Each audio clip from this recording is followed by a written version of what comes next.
अस्सलाम वालेकुम class. Discrete structure. आज हम लेक्चर नंबर 21 डिस्कस करने जा रहे हैं।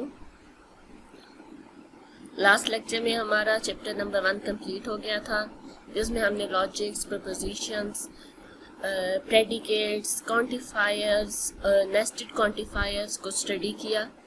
अब हम नेक्स्ट चैप्टर नंबर 2 पे मूव करके जा रहे हैं, जो कि है सेट्स एंड फंक्शंस का।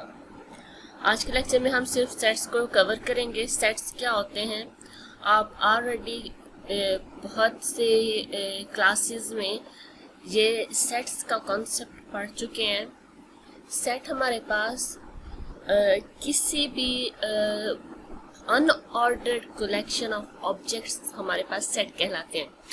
अनऑर्डर्ड मीन के ज़रूरी नहीं है कि वो किसी तरतीब में हो।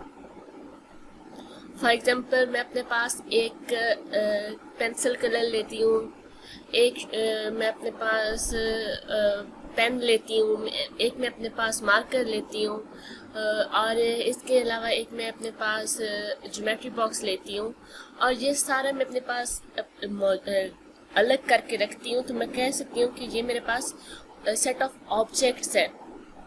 ये ऑब्जेक्ट्स एक जैसे नहीं हैं, अलग अलग कैटेगरीज के हैं, लेकिन क्योंकि मैंने उन्हें अलग करके एक सेट बना दिया है, तो हम उसे एक सेट की फॉर्म में ले सकते हैं। सेट के अंदर नंबर ऑफ एलिमेंट्स होते हैं।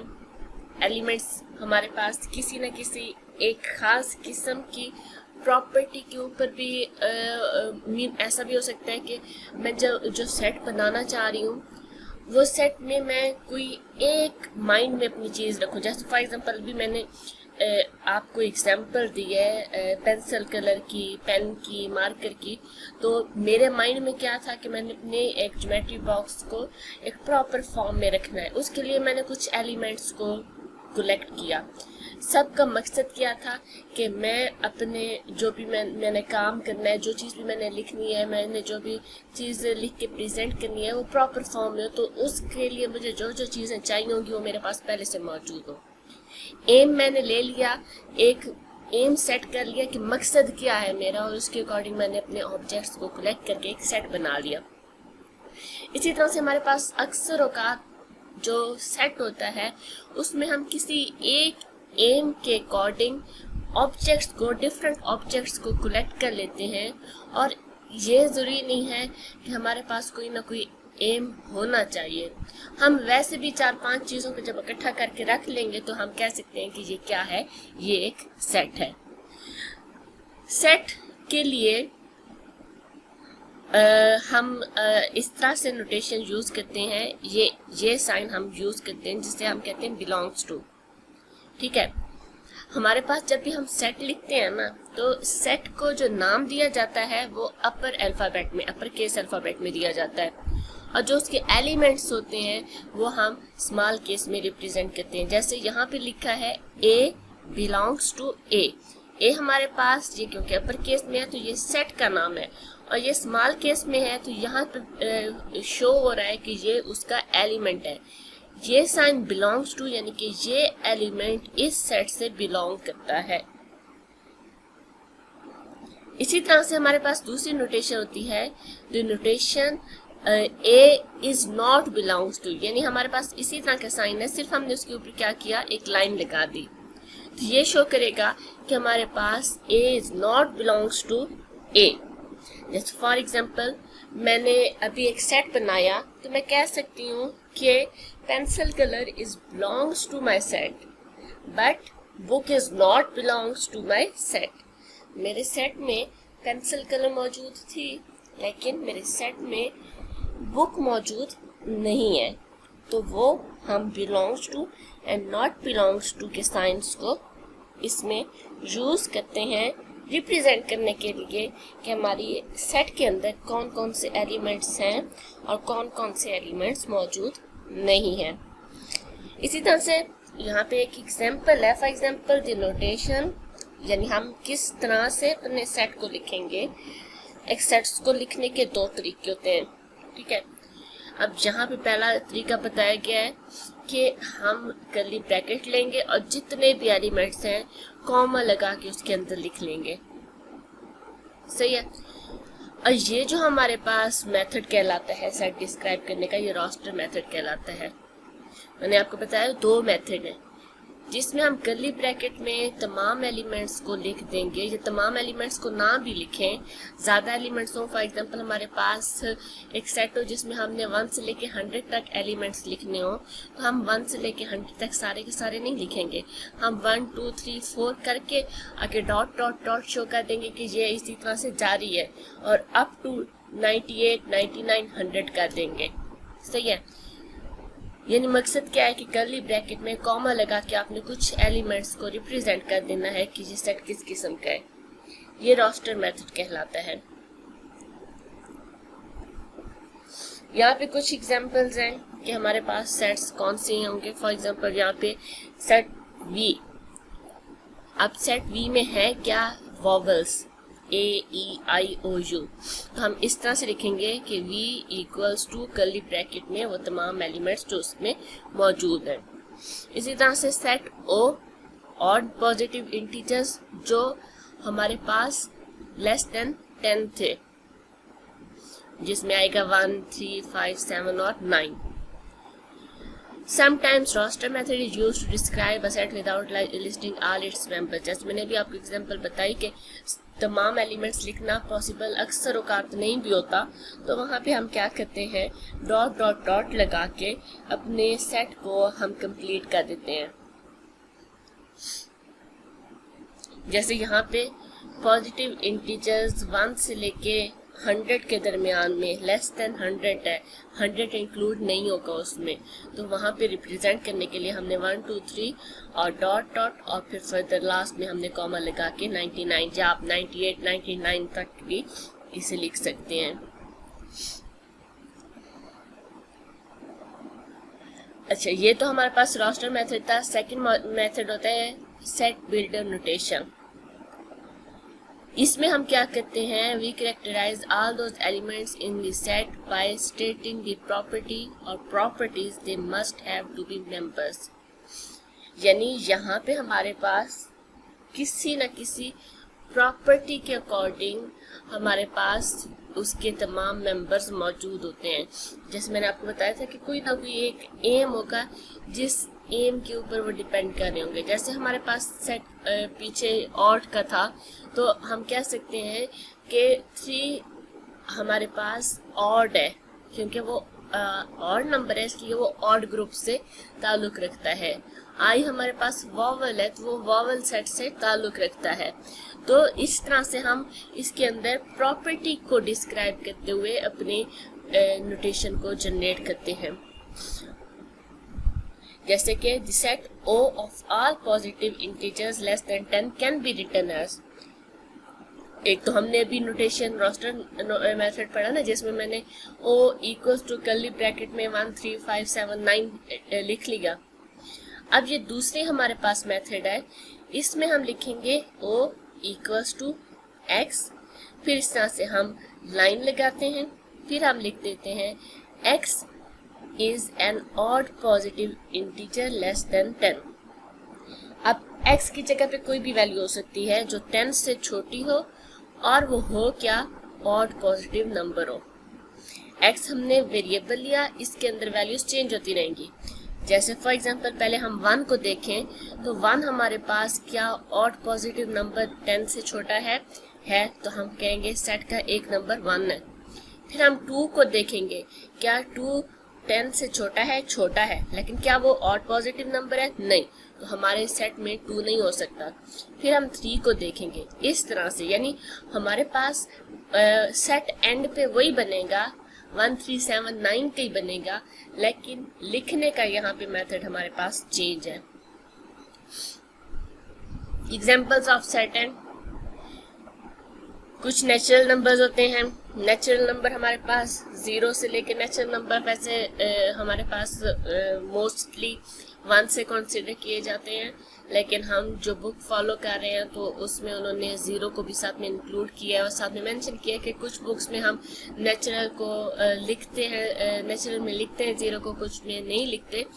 तो अगर आप लिखेंगे या नहीं लिखेंगे तो इट्स ओके है। वैसे जितना मुझे याद है, जितना हमने पढ़ा था, तो नेचुरल नंबर हमारे पास 1 से स्टार्ट होते थे, जबकि होल नंबर हमारे पास 0 से स्टार्ट होते थे।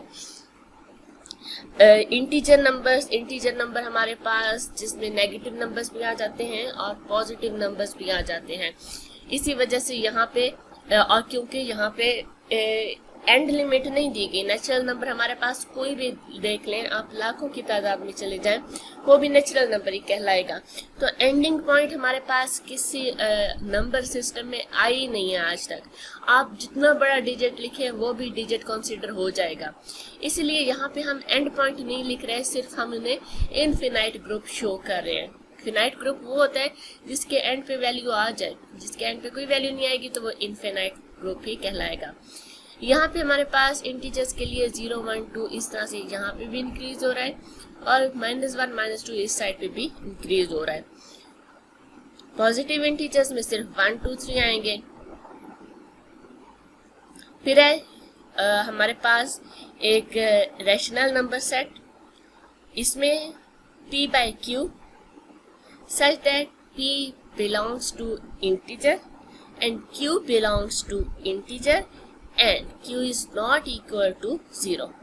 देखें, मैंने यहाँ पे इस नोटेशन को पढ़ने का आपको तरीका भी बता दिया है। यहाँ पे ये जो हम इस लाइन को यूज करते हैं ना, इसका मतलब होता है such that p divided by q, क्योंकि रैशनल नंबर हमारे पास p by q की फॉर्म में होते हैं। फिर अब p और q होंगे किस किस्म की, जैसे पीछे हमने ऑड वाली एग्जांपल पढ़ी थी, x सच दैट x, और फिर फर्दर हमने बताया था x में प्रॉपर्टी है कौन सी। इसी तरह से p by q such that p belongs to integer, q belongs to integer and q is not equal to 0। q is not equal to 0 क्यों मेंशन किया है, क्योंकि अगर q 0 आ जाए, इंटीजर तो है ना 0 आ जाए तो something divided by 0 is equals to infinity. सही है, तो यहाँ पे हम नहीं कह सकते कि इन्फिनिटी रैशनल नंबर है, क्योंकि वो p by q की फॉर्म में नहीं है। तो ये याद रखना है, p by q फॉर्म में q की कोई ना कोई वैल्यू होनी चाहिए, 0 नहीं होना चाहिए। फिर r set of real number में हमारे पास पॉइंट वाले numbers, integer, whole number, even और ये सारे नंबर्स ही इसमें हमारे पास मौजूद होते हैं। r plus set of positive real numbers, c set of complex numbers, ये हमारे पास डिफरेंट किस्म के नंबर्स थे जिन्हें हम सेट में ले रहे थे। फिर उसके बाद नेक्स्ट कॉन्सेप्ट है इक्वल सेट का। दो सेट हमारे पास इक्वल सेट्स कहलाएंगे अगर उनके एलिमेंट्स एक जैसे होंगे।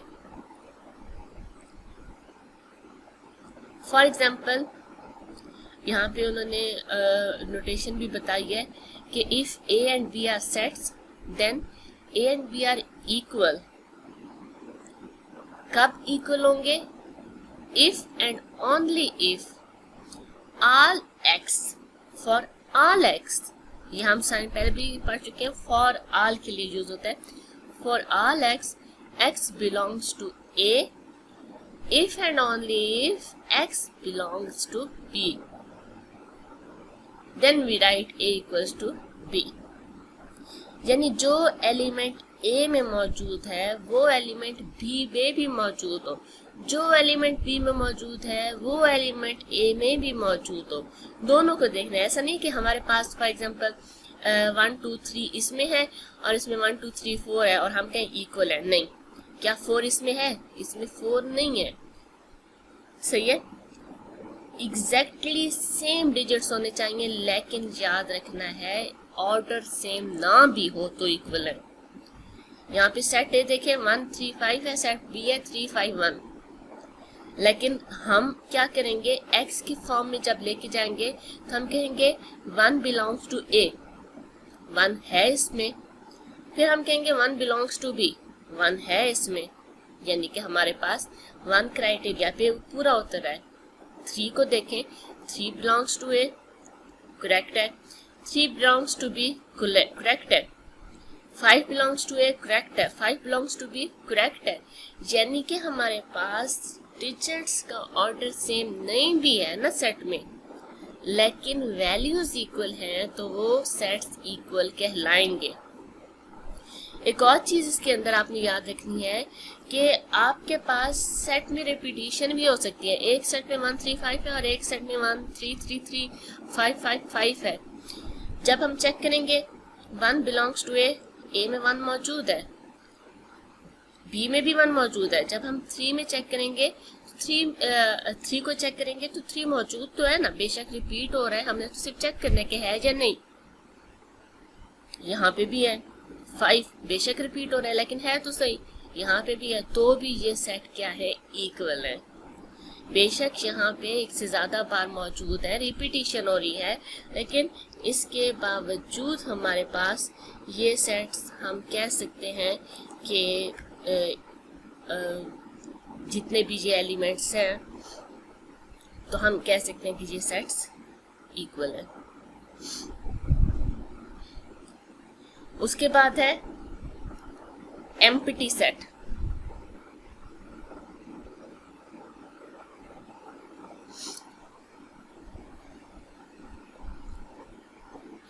एम्प्टी सेट हमारे पास क्या होगा, ऐसा सेट जिसमें कोई भी वैल्यू ना हो, खाली हो। इसे हम डोनेट करते हैं इस फाइव से, यानी 0 के ऊपर एक लाइन लगा के, जिसे हम फाइव का सिंबल भी कहते हैं, फिजिक्स में हम इसे पढ़ते हैं। इस फाइव से हम इसे रिप्रेजेंट करते हैं। एम्प्टी सेट को डोनेट करने का एक और मेथड भी है, हम खाली ब्रैकेट को यूज कर लें, इससे भी हमारे पास रिप्रेजेंट होगा ये एक एम्प्टी सेट है।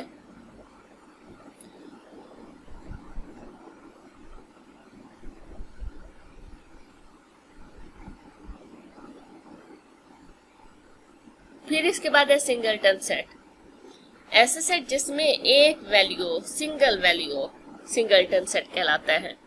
A set with one element is called a singleton set. A common error is to confuse the empty set. हमारे पास यहाँ पे उन्होंने एक हिंट भी दी है कि सिंगलटन सेट में एक एलिमेंट होगा। जैसे ब्रैकेट के अंदर आपने 1 लिख दिया, सिंगलटन सेट है। ब्रैकेट में आपने 7 लिख दिया, सिंगलटन सेट है। सही है, ये सिंगलटन सेट है। और सेम इसी तरह से अगर आप देखें ना तो एम्प्टी सेट में क्या है, खाली ब्रैकेट। अक्सर स्टूडेंट्स क्या कहते हैं, ब्रैकेट के अंदर फाइल लगा देते हैं कि जी ये एम्प्टी सेट है। ये एम्प्टी सेट नहीं बनेगा, ये सिंगलटन होगा, क्योंकि हमने कहा है या ये साइन होगा एम्प्टी का या खाली ब्रैकेट होंगी। हमने ब्रैकेट के अंदर जब इसे डाल दिया तो वो तो एक एलिमेंट बन गया कि ये एक सेट है जिसमें एक ये एलिमेंट पड़ा है, तो ये फिर हमारे पास सिंगलटन बन जाएगा। ये नल सेट नहीं कहलाएगा, एम्प्टी सेट नहीं कहलाएगा। इसके बाद हमारे पास है वेन डायग्राम्स। हमारे पास एक मैथमेटिशियन था जिसने इन सेट्स को रिप्रेजेंट करने के लिए कुछ डायग्राम्स बनाई, जिन्हें हम वेन डायग्राम्स कहलाते हैं। इन वेन डायग्राम्स में हमारे पास हम एक एक रेक्टेंगुलर बॉक्स को यूज करते हैं जो हमारे पास यू कहलाता है, यानी यूनिवर्सल सेट, यानी एक मेन सेट। और फिर उसमें से हम अपने सेट को रिप्रेजेंट करने के लिए, जैसे फॉर एग्जांपल हम कह सकते हैं कि हम यूनिवर्सल सेट को हम फॉर एग्जांपल अपने कंट्री को रिप्रेजेंट करना चाह रहे हैं वेन डायग्राम में, तो हम एक रेक्टेंगुलर बॉक्स में पूरी वर्ल्ड को रिप्रेजेंट करें और फिर उसमें सर्कुलर फॉर्म में कह दें कि इस पूरी वर्ल्ड में ये थोड़ा सा पोर्शन क्या है, पाकिस्तान का है। या फॉर एग्जांपल हमारे पास सेट यूनिवर्सल सेट है रियल नंबर्स का। यूनिवर्सल सेट आपके पास गिवन होगा, यूनिवर्सल सेट है आपके पास रियल नंबर्स का। और आपने उसमें से सेट बनाना है 1 से लेके 10 तक के डिजिट्स का। आप रेक्टेंगुलर फॉर्म में रियल नंबर्स का सेट शो करेंगे और सर्कुलर फॉर्म में अपने सेट को शो करेंगे।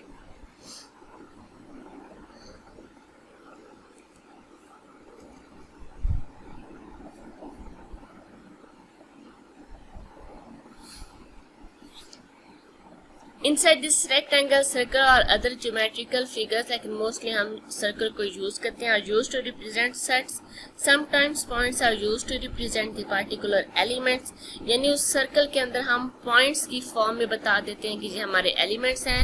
Venn diagrams are often used to indicate the relationship between sets. Venn diagrams हमारे डिफरेंट सेट्स का आपस में क्या ताल्लुक है उसके लिए भी रिप्रेजेंट होता है। यहाँ पे अब देखें हमने draw Venn diagram that represents we the set of vowels in English alphabet. यहीं पे हमें पता चल गया यूनिवर्सल सेट क्या है, इंग्लिश के तमाम अल्फाबेट्स। तो ये हमारे पास इंग्लिश के तमाम अल्फाबेट्स आ गए। इसमें से हमारा सेट क्या है, हमारा सेट है वॉवल्स का। हमने सर्कुलर फॉर्म में A-E-I-O-U लिख दिया, यानी कि हमारे पास इससे बाहर A-B-C बल्कि नहीं होगा B-C-D-F ये मौजूद होंगे बाहर, और उनमें से सिलेक्टिव हमारे पास वॉवल्स हमने सर्कुलर फॉर्म में लिख दिए। We draw a rectangle to indicate the universal set U, which is set of 26 letters of English alphabet. Inside this rectangle, we draw a circle to represent V. Inside this circle, we indicate the elements of V with point. थोड़े elements थे, हम लिख सकते थे। बहुत ज़्यादा elements हो, अब फॉर एग्जांपल आपने यहाँ पे 1 से लेके 1000 तक और नंबर्स का सेट बनाना था, तो आप यहाँ पे सारे एलिमेंट्स नहीं लिख सकते। आप कुछ लिख के डॉट्स भी लगा सकते हैं, या आप यहाँ पे लिख भी सकते हैं कि ये और नंबर्स हैं 1 से 99 के दरमियान में। ठीक है, आपको जब पेपर में ऐसा कोई क्वेश्चन आएगा तो आपने सिर्फ ये डायग्राम बना देनी है, इनफ है। ये चीज़ बेशक आप ना लिखें तो भी खैर है। फिर उसके बाद नेक्स्ट है सबसेट। सबसेट क्या होता है, किसी भी सेट में से बनाया गया कोई दूसरा छोटा सेट। वो छोटे सेट के तमाम एलिमेंट्स बड़े सेट में मौजूद होंगे, लेकिन बड़े सेट के तमाम एलिमेंट छोटे सेट में मौजूद नहीं होंगे। जैसे अगर एक सेट है 1 से लेके 10 तक का और एक सेट है जिसमें 2 और 4 पड़े हैं, तो हम कह सकते हैं 2 और 4 सब सेट हैं इस 1 से 10 तक के सेट के।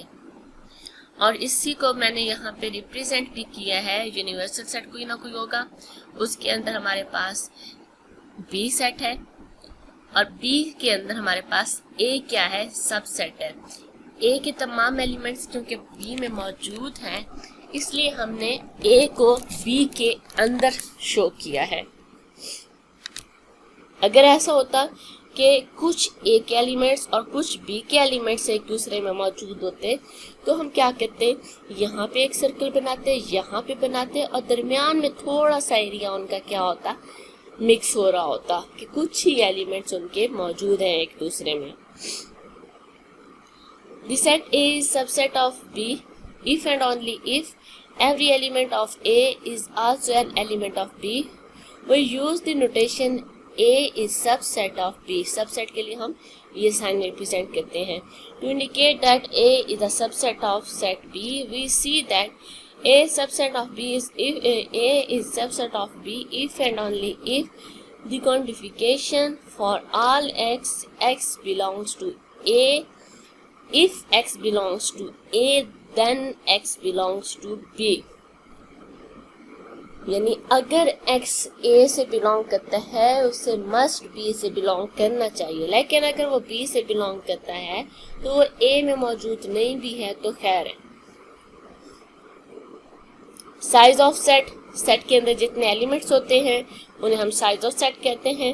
रिप्रेजेंट कैसे किया जाता है, इस तरह से 2 लाइन लगा के। जैसे फॉर एग्जांपल एक एस सेट था, उसका साइज क्या है 26। अब ये हमारे पास है क्या, ये हमारे पास हम कह सकते हैं इंग्लिश अल्फाबेट्स का एक सेट है जिसमें 26 करैक्टर्स आते हैं, तो साइज उसका क्या होगा, 26 होगा। इसी तरह से अगर हम कहते हैं कि हमने एक ऐसा सेट लिया जिसके अंदर 1 से लेके 10 तक के इवन नंबर्स हमने रिप्रेजेंट करने हैं तो उसका साइज क्या होगा, 5 होगा। पावर सेट आपके पास ऐसे set given as set S, the power set S is the set of all subsets। हमारे पास एक मेन सेट होगा, उसमें से जितने पॉसिबल सबसेट्स बन सकते हैं उन तमाम पॉसिबल सबसेट्स को जब हम इकट्ठा करके लिखते हैं तो हम कहते हैं ये पावर सेट्स हैं। और ये हम डोनेट कैसे करते हैं, P से, यानी हमारे पास अगर यहाँ पे हमारा सेट था A तो हम यहाँ पे P ऑफ A लिखेंगे, पावर सेट ऑफ A। यहाँ पे हमारा सेट S था तो हमने यहाँ पे P ऑफ S लिखा। अब जैसे यहाँ पे एक छोटी सी एग्जांपल है कि हमारे पास एक सेट है 0 1 2, हमने इसके पावर सेट जनरेट करने हैं। सबसे पहले तो हम कहेंगे if A equals to 0 1 2 then P of A equals to curly bracket में हम तमाम सबसेट्स को सब कर्ली ब्रैकेट्स में शो करेंगे। पावर सेट हमारे पास ये जो मैंने आपको पहले बताया था 5 होता है, यानी कि नल सेट। ये सेट हमारे पास हर सेट का सबसेट कहलाता है, हर सेट का सबसेट कहलाएगा। तो जब भी आप पावर सेट लिखेंगे पहला आपके पास जो बनेगा ना सबसेट वो होगा नल सेट। उसके बाद आप लिखेंगे 0 सबसेट है, 1 सबसेट है, 2 भी सबसेट है। फिर हम कहेंगे 0 1 भी एक सबसेट बन सकता है, 0 2 भी सबसेट बन सकता है, फिर 1 2 भी सबसेट बन सकता है। तो ये तमाम हमारे पास इसके क्या हैं, सबसेट्स हैं। यहाँ पे देखें, ये कर्ली ब्रैकेट में आपने पहले लिखा 5, याद रखना है इसे भी आपने कर्ली ब्रैकेट में नहीं लिख देना, इसे आपने अलग लिखना है। फिर आपने पहला सबसेट बनाया 0 का, फिर बनाया 1 का, फिर बनाया 2 का, फिर 0 1 0 2 1 2 और 0 1 2। जब भी आपके माइंड में हो कि कितने सबसेट बनेंगे तो आप नंबर ऑफ एलिमेंट्स 2 की पावर पे ले लें, 2 की पावर 3 लें, आंसर आएगा 8, यानी 8 सबसेट बनने चाहिए इसके। काउंट करते हैं 1 2 3 4 5 6 7 और 8, यानी कि मैंने अपने तमाम पॉसिबल सबसेट्स बना लिए। अगर यहाँ पे कोई काम आ जाता ना, यानी यहाँ पे मैं काउंट करती हूँ 7 आ जाता तो फौरन से मेरे माइंड में क्लिक हो जाता कि मैं कोई सबसेट बनाना भूल गई हूँ। तो ये एक हिंट के तौर पे है कि आपको पता चल सके आपने अपना क्वेश्चन 100% अटेम्प्ट किया है, सारे सबसेट्स बना लिए या नहीं बनाए।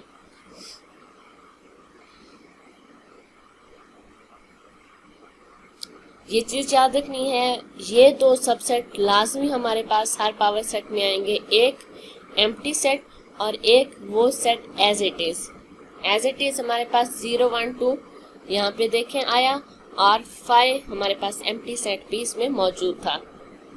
फिर इसके बाद है कार्टेशियन प्रोडक्ट। जब भी हम 2 सेट्स को मल्टीप्लाई करेंगे, यानी सेट A और सेट B है, जब हम सेट A के हर एलिमेंट को सेट B के एलिमेंट्स के साथ मल्टीप्लाई करेंगे तो हम कहेंगे कि ये हमारे पास हमने कार्टेशियन प्रोडक्ट लिया है। इसे हम किस तरह से लिख सकते हैं,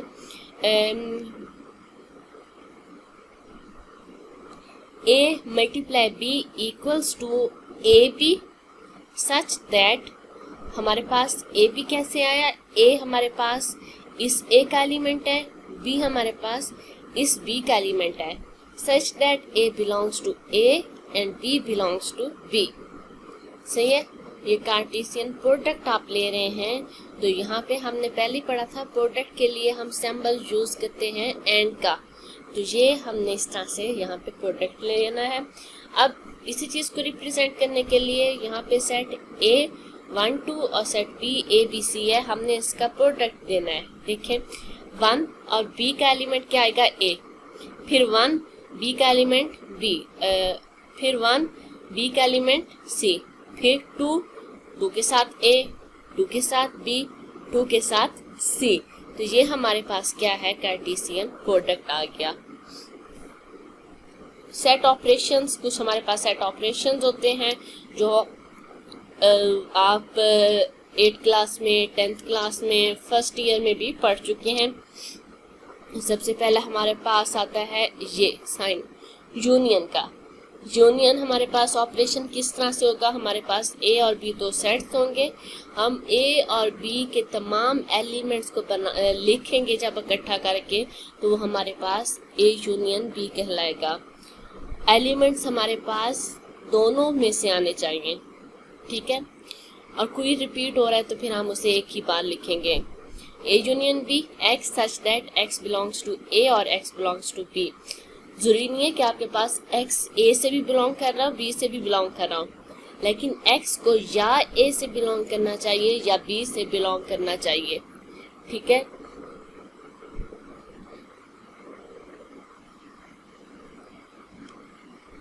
इसी तरह से नेक्स्ट अगर हम जाते हैं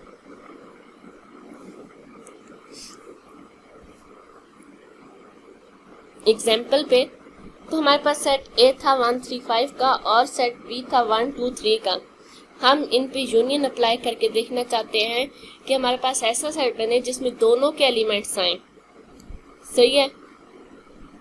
तो हम यहाँ पे लिखेंगे 1, फिर यहाँ पे 2, फिर यहाँ पे 3, फिर यहाँ पे 5। ये हमारे पास यूनियन आ गया। अगर आप इसका वेन डायग्राम रिप्रेजेंट करना चाहें तो आप एक बॉक्स बनाएंगे यूनिवर्सल सेट का, फिर आप एक ए लिखेंगे, फिर आप एक बी लिखेंगे। ए और बी ओवरलैप हो रहे हो क्योंकि यहाँ पे देखें 3 दोनों में था, यानी कि एक एलिमेंट ऐसा है जो दोनों में था, सही है। और अब आपने जब यूनियन उनकी ली तो आपके पास ए के तमाम एलिमेंट्स भी आए और बी के तमाम एलिमेंट्स भी आए, तो आप दोनों को क्या करेंगे, कलर्ड कर देंगे, सही है। मैं आपको कुछ लेक्चर के बाद भेज भी दूंगी वेन डायग्राम्स जो मेरे पास यूनिवर्सिटी टाइम की बनी पड़ी हैं, मेरे ख्याल में बनी पड़ी हैं, तो आप उससे भी यहाँ पे यूज कर सकते हैं, ठीक है।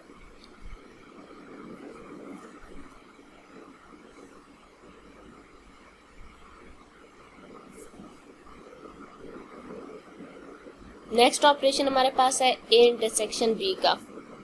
इंटरसेक्शन बी जिसमें हमारे पास एलिमेंट ए से भी बिलोंग कर रहा हो, बी से भी बिलोंग कर रहा हो, यानी दोनों में कॉमन हो, तो हम इसकी नोटेशन लिखेंगे x such that x belongs to A and x belongs to B. पहले हमने दोनों के एलिमेंट्स को लेना था तो और लिखा था, अब हमने कॉमन एलिमेंट्स को लेना है तो हम एंड को लिखेंगे। 1 3 5 और 1 2 3 में से क्या 1 दोनों में मौजूद है, 1 मौजूद है, क्या 3 मौजूद है, 3 भी मौजूद है, क्या 5 मौजूद है, 5 मौजूद नहीं है, हम नहीं लिखेंगे। 2 मौजूद है, नहीं वो भी नहीं है, तो हमारे पास इंटरसेक्शन आएगी 1 और 3 की। नेक्स्ट हमारे पास सेट ऑपरेशन है डिफरेंस का, difference of A and B. इसमें हमारे पास जो पहला होगा ना उसके एलिमेंट्स हम माइनस कर लेंगे। किस तरह से करेंगे, यहाँ पे आप देखें हमारे पास एक सेट है 1 3 5 और एक सेट है 1 2 3। आपने 1 3 5 माइनस 1 2 3 करना है। जो आपके पास कॉमन होंगे ना आपने वो नहीं लिखने, सेट आपने पहला ही देखना है, जो कॉमन नहीं होंगे वो लिखने हैं। 1 कॉमन है 1 नहीं लिखेंगे, 3 कॉमन है 3 नहीं लिखेंगे, 5 कॉमन नहीं है 5 लिख देंगे। अब ये नहीं करना कि साथ में 2 भी लिख दें कि 2 कॉमन नहीं है, हम a माइनस बी करें। अगर हम b माइनस ए करें तो हम पहले इसको लिखेंगे फिर इसको लिखेंगे। 1 कॉमन है, 3 कॉमन है, 2 कॉमन नहीं है तो 2 आया, यानी हमारे पास a माइनस बी और b माइनस ए का आंसर इक्वल नहीं आता इसमें।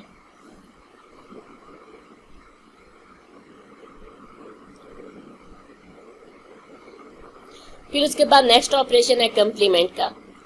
कंप्लीमेंट में हमारे पास क्या होगा कि जैसे हम पहले भी देखते हैं कंप्लीमेंट में उलट हो जाता है, इसमें भी यही कॉन्सेप्ट है।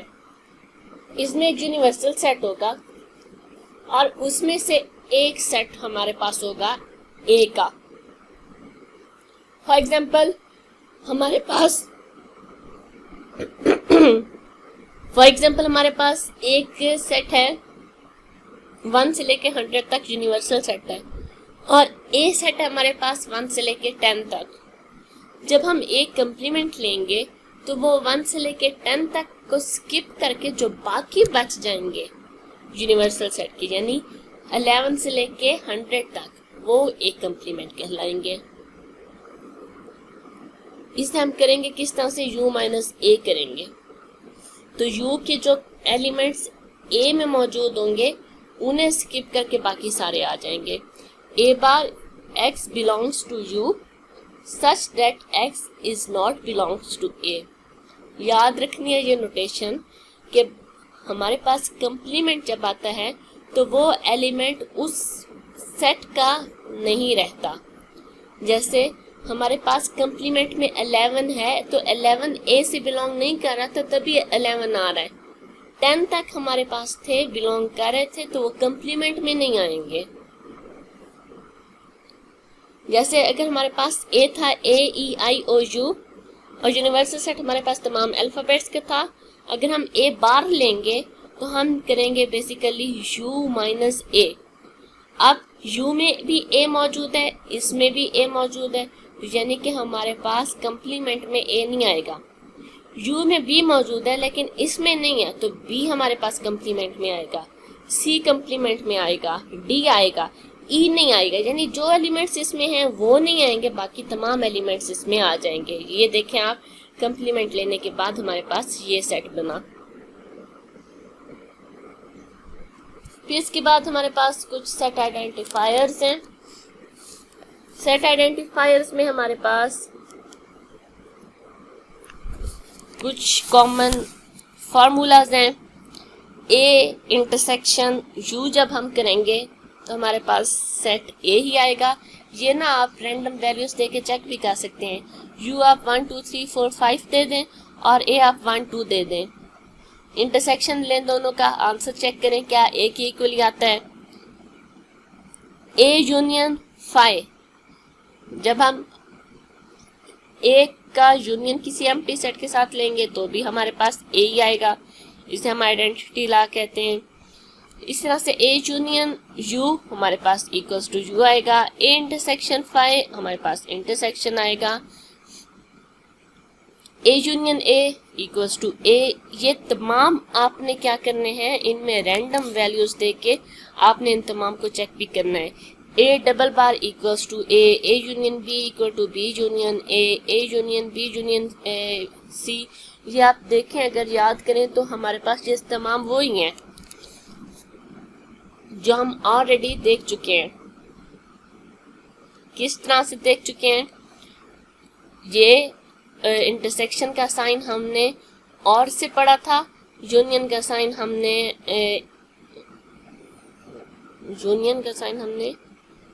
और से पढ़ा था, इंटरसेक्शन का साइन हमने एंड से पढ़ा था चैप्टर नंबर 1 के अंदर। और पी और क्यू की फॉर्म में जब हमारे पास यू था तो ट्रू होता था, फाई हमारे पास फॉल्स होता था। ये सारा वही है, सिर्फ हमारे पास इसमें रिप्रेजेंटेशन चेंज हो रही है, फार्मूला सेम है। एसोसिएटिव लॉ अगर आपको याद हो तो पी और क्यू और सी पढ़ा था, अब ए और बी और सी पढ़ रहे हैं। ये तमाम हमारे पास वही मौजूद हैं। डिमॉर्गन लॉ है, एब्सॉर्प्शन लॉ है, कंप्लीमेंट लॉ है।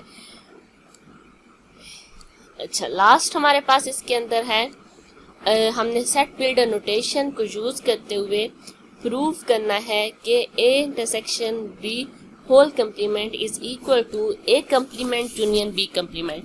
ये है क्या, ये डिमॉर्गन्स लॉ है। डिमॉर्गन्स लॉ को हमने सेट बिल्डर नोटेशन की फॉर्म में प्रूव करना है।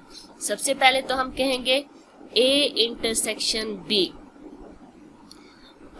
होल कंप्लीमेंट पीस पे आएगा, ठीक है। x such that x is not belongs to a intersection b। पहले भी मैंने आपको बताया, जब हम किसी का, क्योंकि यहाँ पे कंप्लीमेंट भी लेंगे, हमने इस साइड को लिया है a intersection b whole complement. तो जब हम होल कंप्लीमेंट लेते हैं तो यानी हमारे पास ए इंटरसेक्शन बी का एक सेट बना पड़ा होगा, लेकिन जब हम कंप्लीमेंट लेंगे तो उस कंप्लीमेंट में जो एलिमेंट्स होंगे वो ए इंटरसेक्शन बी से बिलोंग नहीं कर रहे होंगे। तो हम कह सकते हैं x such that x is not belong to A intersection B. अच्छा, फिर उसके बाद हम कहेंगे कि हम इस चीज़ को डज नॉट बिलोंग भी कह सकते हैं, यानी नॉट बिलोंग टू के लिए हमने ये वाला साइन यूज कर लिया निगेशन का। निगेशन लगा के हमने कहा x belongs to a intersection b। अगर x belong to a intersection b है उसे निगेट करेंगे तो चीज वही बन रही है कि x a इंटरसेक्शन b से बिलोंग नहीं करता। निगेट कर दिया है हमने इस स्टेटमेंट को, यानी नॉट बिलोंग टू के सैंपल को हमने थोड़ा सा चेंज करके लिखा है। x not belong to intersection b को हमने कहा x belongs to intersection b की निगेशन। फिर उसके बाद हमारे पास बना कि इस चीज को हम इस तरह से भी लिख सकते हैं। अभी हमने देखा कि ए इंटरसेक्शन बी को हम कैसे लिखते हैं, जब कोई एलिमेंट ए से भी बिलोंग कर रहा हो और वो एलिमेंट बी से भी बिलोंग कर रहा हो। x belongs to A and x belongs to B, और बाहर उसी तरह से हमारे पास निगेशन एज इट इज आएगा। फिर उसके बाद हम यहाँ पे नेक्स्ट देखते हैं, तो x बिलोंग्स टू a और निगेशन यहाँ पे इन्होंने लगा दी and x belongs to b। अब ये चीज कैसे आई? By first De Morgan law for logical equivalences. जब हमारे पास दो एलिमेंट्स हो कि if x belongs to a then x belongs to b, हमारे पास इंटरसेक्शन है, तो हम इस फार्मूले में इम्प्लीमेंट कर सकते हैं कि ये हमारे पास x belongs to a। Further हमने इस एंड को चेंज किया और में, और यहाँ पे हमने लगा दिया निगेशन। अब हमारे पास ये जो चीज है ये हम अंदर ले जाएंगे, क्योंकि इस ब्रैकेट में हमारे पास निगेशन थी और होल निगेशन थी। इस निगेशन को हमने अलग अलग इम्प्लीमेंट कर दिया। निगेशन इस पे अलग, ये साइन हमारे पास एंड का था, ये और में चेंज हो गया, और इस पे निगेशन अलग। तो यहाँ पे हमारे पास ये चीज बनी। इस निगेशन को हम not belongs to, does not belong to भी लिख सकते हैं। इस निगेशन को भी हम डज नॉट बिलोंग टू भी लिख सकते हैं। तो हम यहाँ पे लिख सकते हैं x does not belong to a, यानी कि हमारे पास यहाँ पे a का कंप्लीमेंट है। इसी तरह से x does not belongs to b, यानी कि हमारे पास यहाँ पे हम कह सकते हैं कि b का भी कंप्लीमेंट है। तो x belongs to a complement, x belongs to b complement. तो ये चीज हमने प्रूव करनी थी। ठीक है, एक बार फिर से मैं आपको यहाँ पे रिवाइज करवा लेती हूँ कि किस तरह से हमने किया है। यहाँ पे सबसे पहले आप इस साइड को लेंगे a intersection b whole complement. इसमें हम कहेंगे x such that x is not belongs to a intersection b, क्योंकि कंप्लीमेंट है तो यानी वो एलिमेंट जो कंप्लीमेंट में आया पड़ा है वो नॉर्मल इंटरसेक्शन में बिलोंग नहीं करता था, कंप्लीमेंट में बिलोंग करता है। फिर हमने इसे डज नॉट बिलोंग के लिए सैम्पल निगेशन का यूज कर दिया, और इस ब्रैकेट में से डज नॉट बिलोंग क्योंकि हम बाहर ले गए हैं तो ये अब बिलोंग्स टू बन गया। अब जब हमने देखना है x belongs to a intersection b, इसे हम खोल के लिखेंगे तो हम कह सकते हैं x belongs to a and x belongs to b। ये यूनियन हमारे पास a को रिप्रेजेंट करता है, x belongs to a and x belongs to b। अब उसके बाद हमारे पास ये जो निगेशन है होल निगेशन थी। हमने पहले भी पढ़ा कि जब हमारे पास डी मॉर्गन लॉ हम पढ़ते थे, negation p and q equals to negation of p, sign change होके निगेशन ऑफ q बन जाता था। सही है, ये फर्स्ट चैप्टर में हमने फार्मूला पढ़ा है। तो नेगेशन हमारे पास ए के साथ अलग आ गई, सिंबल चेंज हो गया एंड का और में, और नेगेशन इस पे अलग आ गई। अब इसका मतलब क्या है, इसे हम या तो डज नॉट बिलोंग्स टू लिखें इस तरह से, या फिर हम ये लिखें कि x belongs to does not है तो हमारे पास a का complement, x belongs to a complement, x belongs to b complement, यानी डज नॉट है यानी x a से बिलोंग नहीं कर रहा, तो फिर x किस से बिलोंग कर रहा होगा, x a के कंप्लीमेंट से बिलोंग कर रहा होगा। x अगर b से बिलोंग नहीं कर रहा यानी कि x b के कंप्लीमेंट से बिलोंग कर रहा है।